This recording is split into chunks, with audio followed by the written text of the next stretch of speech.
Hello guys, welcome back to my YouTube channel apply your Vivek. हम लोगों ने last 3 session में समझने की कोशिश की कि किस तरह से हम आम बोलचाल की भाषा में कुछ ग्रामेटिकल मिस्टेक्स करते हैं और उन्हें कैसे रेक्टिफाई करना है उसे भी समझने की कोशिश की।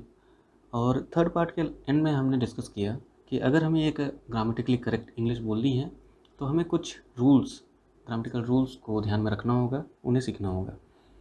तो अगर आपको एक ग्रामेटिकली करेक्ट इंग्लिश बोलनी है, समझनी है, तो आप ये सेशन यहाँ से कंटिन्यू कीजिएगा और बीच में कोई भी सेशन मिस ना करें, क्योंकि ये एक basic to advance level series है।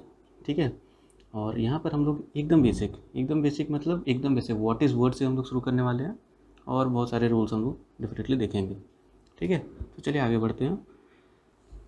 आगे बढ़ते बढ़ते हमें ये तो ज़रूर पता चल जाएगा कि ग्रामेटिकल कन्फ्यूजन्स कहाँ आते थे और वो कैसे रेक्टिफाई होंगे। ठीक है, तो ये सेशन जो रहेगा ये बेसिक्स के लिए है, एकदम बेसिक्स ऑफ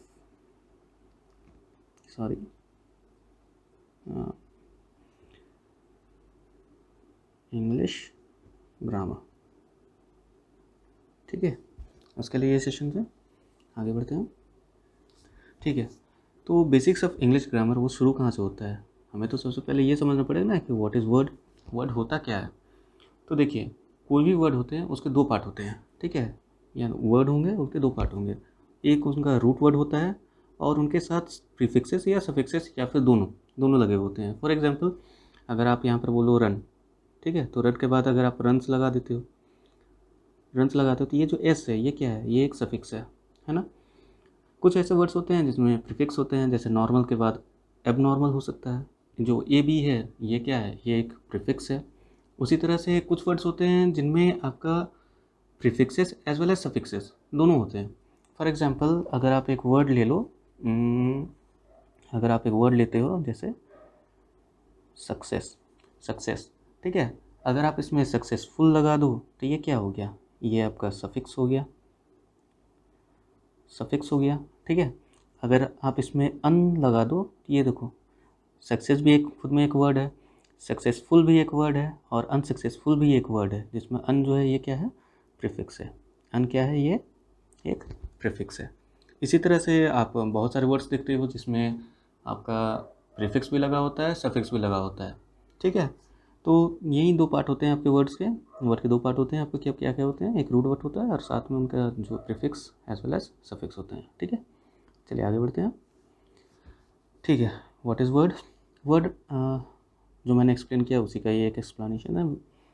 ठीक है, देखिए, वर्ड में रूट होता है और प्रीफिक्स या सफिक्स दोनों हो सकता है। ठीक है, things added at the beginning of और end of the root to indicate the things like noun is singular और प्लूरल और tense of the verb used. ये सब सारे जो हम लोग एक्सप्लेन करने के लिए लगाते हैं उसे हम प्रीफिक्स या सफिक्स बोलते हैं, और जो रूट वर्ड होता है वो उसका मीनिंग कन्वे करता है। फॉर एग्जाम्पल, अगर यहाँ पर टेंस की बात करें तो यहाँ पर प्ले, ठीक है, आप यहाँ पर आई लगा दो जो कि एक सफिक्स है। आई से हमें क्या पता चल रहा है? वो कंटिन्यूस टेंस में है ना। उसी तरह से जैसे यहाँ डॉग्स लिखा हुआ है, तो डॉग्स का क्या रूट वर्ड है? डॉग है, उसका सफिक्स क्या है? एस है। रन, इसका रूट वर्ड है रन, सफिक्स क्या है? एस है। नॉर्मल का एबनॉर्मल, वेट, अवेट, ठीक है, जिसमें देखिए ये जो अवेट है इसमें ए जो है ये फर्स्ट वाला ये दैट इज़ प्रीफिक्स, है ना। आई थिंक वर्ड आपको क्लियर हो गया होगा। चलिए आगे बढ़ते हैं। तो वर्ड के बाद क्या आता है? वर्ड के बाद क्या आता है? सेंटेंस आता है ना। हमने पहले वर्ड समझा, बेसिक्स ऑफ इंग्लिश ग्रामर कहाँ से शुरू होगा? एक वर्ड से ही शुरू होगा। तो वर्ड को हमने समझा, अब आगे हम लोग सेंटेंस की ओर बढ़ते हैं। ठीक है, तो सेंटेंस, सेंटेंस जो होता है उसमें 3 पार्ट होता है। ठीक है, 3 पार्ट कौन कौन सा होता है? Subject, object and predicate. ठीक है, आप यहाँ पर नोटिस करो, यहाँ पर कंप्राइजेस लिखा हुआ है, कंप्राइजेस ऑफ नहीं लिखा हुआ है। मैंने सुपरफ्लुअस एक्सप्रेशंस जो थे उनमें बताया था, कंप्राइज में ऑलरेडी उसमें ऑफ लगा हुआ होता है, इन्वर्ट होता है। ठीक है, इसलिए यहाँ पर ऑफ नहीं लगा हुआ है ना। इसी तरह से आप सीखते जाओगे, बहुत कुछ सीखोगे। देखो अभी यहाँ पर सेंटेंस, सेंटेंस के 3 पार्ट होते हैं, सब्जेक्ट, ऑब्जेक्ट एंड प्रेडिकेट। ठीक है, तो सब्जेक्ट क्या होता है? Subject, subject is the doer और performer of the action which is taking place in the sentence. जो काम करता है दैट इज सब्जेक्ट। ठीक है, वो काम कर रहा होता है that is called subject. It can be क्या? Person, thing, a topic on a topic which the sentence deals with. ठीक है, ये कुछ भी हो सकता है, ऐसा कोई ज़रूरी नहीं है कोई पर्सन होगा या थिंग ही होगा, ये कोई पर्टिकुलर टॉपिक भी हो सकता है। हम लोग आगे के एग्जाम्पल्स में समझते चले जाएंगे। ठीक है, धीरे धीरे सारा क्लियर हो जाएगा। फॉर एग्जाम्पल यहाँ पर एक छोटा सा एग्जाम्पल है, द स्काई इज़ ब्लू। ठीक है, तो इसमें सब्जेक्ट क्या है, सब्जेक्ट इसमें क्या है, स्काई है। अब ये क्वेश्चन आता है कि हमें कैसे समझ में आएगा कि कौन सा सब्जेक्ट है ना। तो उसे हम समझने के लिए क्या करेंगे, सिंपली जो भी आपका वर्ब होता है, देखो यहाँ पर ये जो इज़ है, इज़ ये एक ऑक्सिलरी वर्ब है। ठीक है, वर्ब्स के वर्ब जब हम पढ़ेंगे तब समझ में आ जाएगा, ऑक्सिलरी या फिर हेल्पिंग वर्ब किसे बोलते हैं ये सब। ठीक है, तो यहाँ जो इज़ है, वर्ब के पहले अगर आप वॉट लगा देते हो या हु लगा देते हो तो उससे आपका जो आंसर आता है वो सब्जेक्ट होता है। ठीक है, जो वर्ब होते हैं उनके पहले अगर आप वॉट या हु लगा देते हो तो जो आंसर आता है वो सब्जेक्ट होता है। फॉर एग्जांपल जो यहाँ जो हमने यूज़ किया इसमें देखो, अगर आप पूछोगे व्हाट इज़ ब्लू, आपको आंसर क्या मिलेगा, द स्काई इज़ ब्लू। क्या ब्लू है, स्काई है ना, तो ये क्या है, ये एक सब्जेक्ट है। ठीक है, मैंने यहाँ सिंपल से एग्जांपल से लिए हैं सो दैट आप बेसिक से शुरू कर रहे हो तो बेसिक से ही समझना बेटर रहेगा, है ना। And I think this is very much clear to you, है ना। चलिए आगे बढ़ते हैं। प्रेडिकेट, प्रेडिकेट क्या होता है, सब्जेक्ट छोड़कर बाकी जितना जो पार्ट हो गया दैट इज़ प्रेडिकेट। ठीक है, सब्जेक्ट छोड़कर बाकी जो entire part of the sentence is called predicate except subject. ठीक है, फॉर एग्जांपल यहाँ जो हमने लिया था द स्काई इज़ ब्लू, तो जो द स्काई है ये सब्जेक्ट है, तो बाकी क्या बच गया, the blue sorry is blue, तो ये क्या हो गया, ये एक प्रेडिकेट है। ठीक है, चलिए आगे बढ़ते हैं। ऑब्जेक्ट, ऑब्जेक्ट क्या होता है, देखिए कोई काम कर रहा होता है, ठीक है, कोई काम कर रहा होता है तो किसी के ऊपर काम हो भी रहा होगा, ऐसा भी तो हो सकता है ना। तो जिसके ऊपर काम होता है दैट इज़ कॉल्ड ऑब्जेक्ट, जिसके काम ऊपर काम होता है that is called object. For example sorry यहाँ पे देख लीजिए, the object is a part of the sentence on which the action is being done, उसके ऊपर काम हो रहा है। इट इज़ अ पर्सन और thing on which the action is carried out, जिसके ऊपर काम होगा उसी को हम लोग ऑब्जेक्ट बोलेंगे। For example I saw the movie, अब यहाँ तो देखो आई तो ऑब्वियसली यहाँ पर सब्जेक्ट हो जाएगा, क्योंकि हु सॉ द मूवी अगर आप पूछते हो तो क्या आंसर आएगा, आई, तो आई क्या हो गया, सब्जेक्ट हो गया। अब देखो आई सॉ द मूवी, क्या किया है मैंने, क्या किया मैंने, एक मूवी देखा, मूवी के ऊपर कुछ काम हुआ मैंने उसे देखा, तो दैट इज़ कॉल्ड ऑब्जेक्ट। ठीक है, तो इसमें क्या ऑब्जेक्ट हो जाएगा, द मूवी। ठीक है, यहाँ देख लो, Rohit sees himself in the mirror carefully. ठीक है, तो यहाँ पर देखो रोहित ये कोई काम कर रहा है, अगर ये काम कर रहा है तो क्या हो गया, ये सब्जेक्ट हो गया। ये कुछ काम कर रहा है, क्या कर रहा है, देख रहा है, किसे देख रहा है, हिमसेल्फ इन द मिरर। ठीक है, हिमसेल्फ इन द मिरर, तो ये क्या हो गया, ऑब्जेक्ट हो गया। क्वेश्चन आता है कि हम कैसे पहचानेंगे कि कोई चीज़ सब्जेक्ट है या ऑब्जेक्ट है। सब्जेक्ट के लिए हमने समझा कि वर्ब के पहले, जो भी वर्ब है उसके पहले अगर आप हु या वॉट लगा देते हो तो सब्जेक्ट आ जाता है।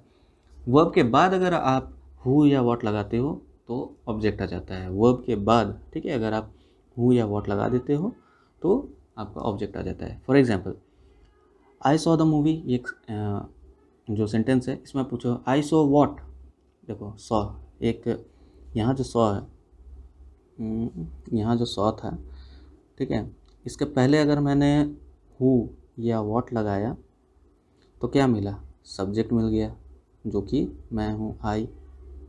ठीक है, इसके बाद अगर मैंने हु या वॉट लगाया तो हमें क्या मिलेगा आंसर, द मूवी, तो ये क्या हो गया, ऑब्जेक्ट हो गया।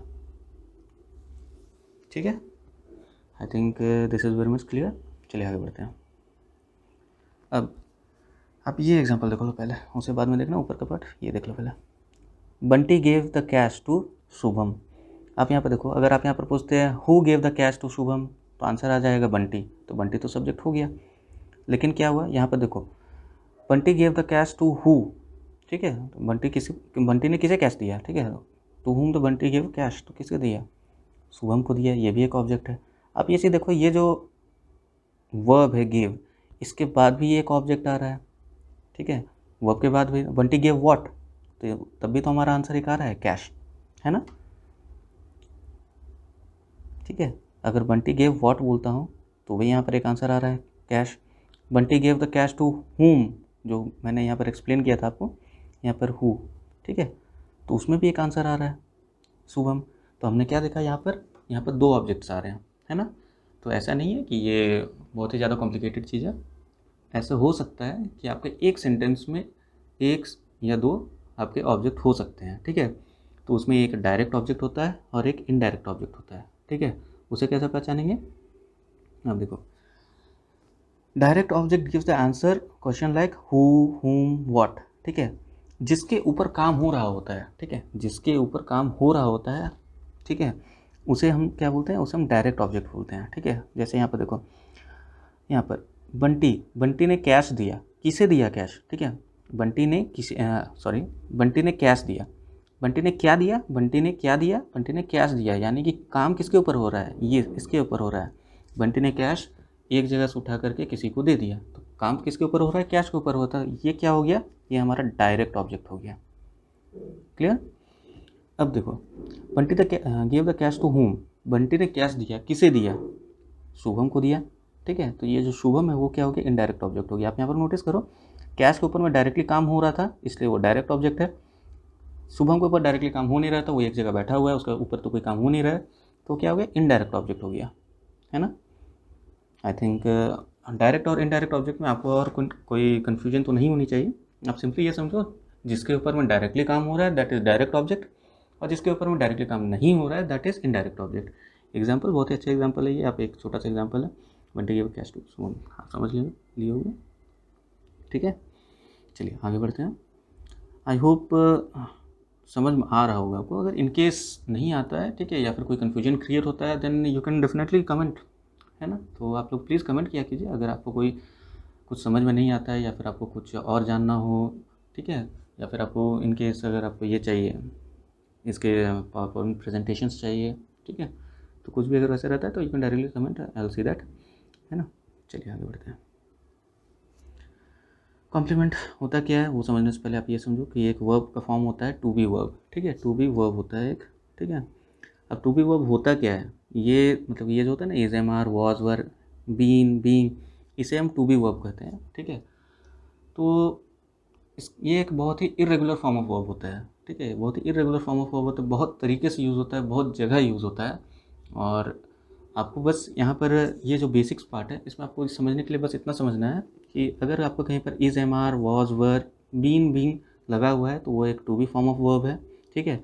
और इससे हमें क्या पता चलता है, इससे they are use to describe और tell us the condition of the people, thing, place and ideas, ठीक है। मतलब कि जो भी कोई सब्जेक्ट है उसके बारे में अगर हमें कुछ पता चलता है, ठीक है, तो उससे हम क्या बोलेंगे, वो उसके मतलब क्या, उसके बारे में जो बताने का काम करता है that is a to be verb, ठीक है। फॉर एग्जांपल यहाँ पर जैसे age, age, job, nationality and other traits of the subject, ठीक है। तो ठीक है, ये तो वर्ब है, इसे हम लोग वर्ब में अच्छे से डिस्कस करने वाले हैं। जो फॉर्म्स ऑफ वर्ब्स हैं जैसे मैंने अभी बताया था, हेल्पिंग वर्ब, ऑक्सिलरी वर्ब, कुछ मेन वर्ब्स होते हैं, टू बी वर्ब्स होते हैं, मॉडल वर्ब्स होते हैं, बहुत सारे तरह के होते हैं, तो उसे हम वर्ब में अच्छे से पढ़ेंगे, ठीक है। आप जस्ट यहाँ पर मुझे कॉम्प्लीमेंट एक्सप्लेन करना था इसलिए मैंने इसे थोड़ा सा डिस्कस कर दिया सो दैट आप समझ पाओ। अब देखो यहाँ पर कॉम्प्लीमेंट होते क्या है।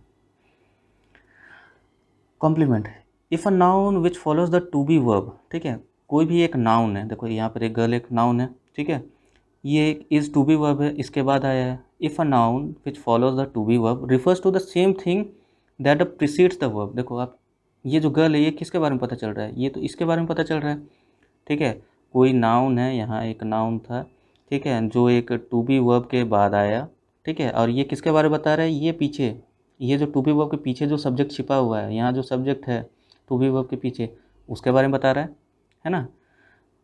तो ये जो नाउन हो गया इसे हम कॉम्प्लीमेंट बोल देंगे, इसी नाउन को हम लोग कॉम्प्लीमेंट बोलेंगे, ठीक है। फिर से समझ लो,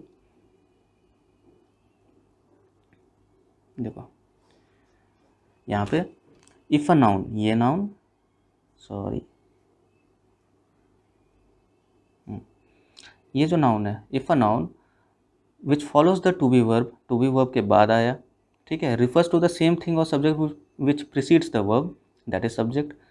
ये जो है आपका टू बी वर्ब, इसी का पहले वाला जो सब्जेक्ट है इसी के बारे में कुछ पता चल रहा है हमें, तो then that noun is called a complement, इसे हम कॉम्प्लीमेंट बोलते हैं, ठीक है। समझ में आ गया। नेक्स्ट एग्जाम्पल में देख लेते हैं। इफ़ अ नाउन, देखो आप यहाँ पर एक नंबर पजल, ठीक है, ये एक नाउन ही है, which follows a to be verb, is एक टू बी वर्ब है, उसको फॉलो कर रहा है, मतलब उसके बाद आया, किसके बारे में बता रहा है, टू बी वर्ब के पहले वाली चीज़ के बारे में बता रहा है, टू बी वर्ब के पहले वाली चीज़ के बारे में बता रहा है, दैट इज सुडोकू, ठीक है। तो ये जो है नंबर पजल जो है, ये जो है ये नाउन, इसे हम कॉम्प्लीमेंट बोल देंगे, ये क्या होगा, कॉम्प्लीमेंट होगा। इसके यूजेस जो भी हैं आगे हम लोग धीरे धीरे समझते जाएंगे, ठीक है। आप फिलहाल आप यहाँ तक देखो, सो दैट सेशन ज़्यादा हैवी ना हो जाए, ठीक है, क्योंकि ज़्यादा हैवी सेशन होने से होता क्या है कि सबको टाइम निकालने के बाद ही देखना पड़ता है, तो सेशन छोटा रहेगा, तो आप थोड़े थोड़े चंक्स में भी अगर आप टाइम निकाल लोगे तो कंप्लीट हो जाएगा, है ना। बस आपसे रिक्वेस्ट यही है कि आप बने रहिएगा, क्योंकि मैं काफ़ी बेसिक से शुरू कर रहा हूँ और काफ़ी एडवांस तक जाने वाला हूँ, है ना। तो आपको सीखने को बहुत कुछ मिलेगा, बहुत बहुत बहुत कुछ मिलने वाला है, ठीक है। आप इतना तो भरोसा कर ही सकते हो, तो ठीक है, आप देखते रहिए। ऑलरेडी आपको पता होगा कि क्या क्वालिटी डिलीवर हो रहा है, नहीं हो रहा है, आप खुद गेस कर सकते हो।